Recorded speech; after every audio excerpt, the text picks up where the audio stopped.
મનુભાઈ લખમા હા કયું ગામ? ભીમકટા તાલુકો લોડિયા. જોડિયા. તો આ કેવી રીતે અગ્નિ હરગી તમને કઈ ખબર નથી? કોઈને ખબર નથી, બધા હુતા હતા. રામા મંદિર હતું ને આખી રાત તો ઉજાગરો હતો, બધા હુઈ ગયા હતા. આ કયા બી ના બની ખબર નથી અમને. બરાબર છે. બધા હુતા હતા.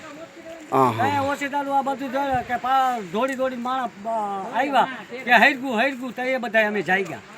કોઈને ખબર છે નહીં. હવે તમારું નામ શું છે? વિરમભાઈ. તમારી અટક વરુ એટલે ધ્રોળના હો?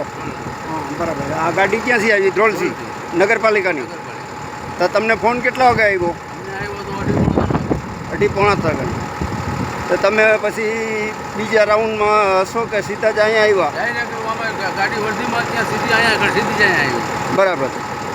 તો હવે આને નુકસાન જાજુ થયું છે તો એના માટે શું કાર્યવાહી કરવાનો તમારું?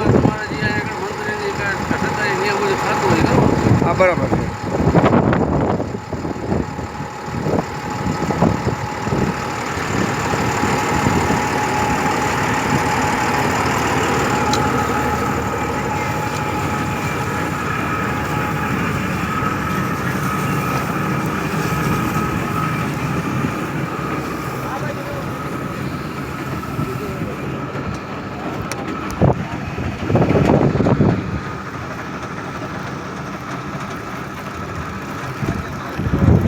તારું નામ શું ભાઈ?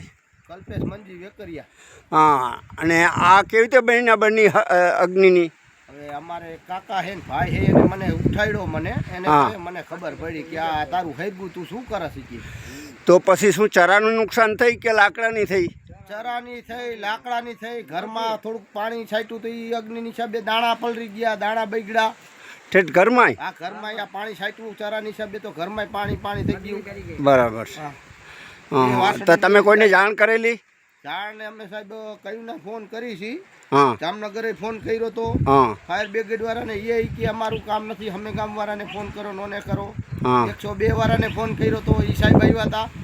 એ કે ફાયર બ્રિગેડ વાળાનું અમારામાં આવતું નથી. ઠીક. હા.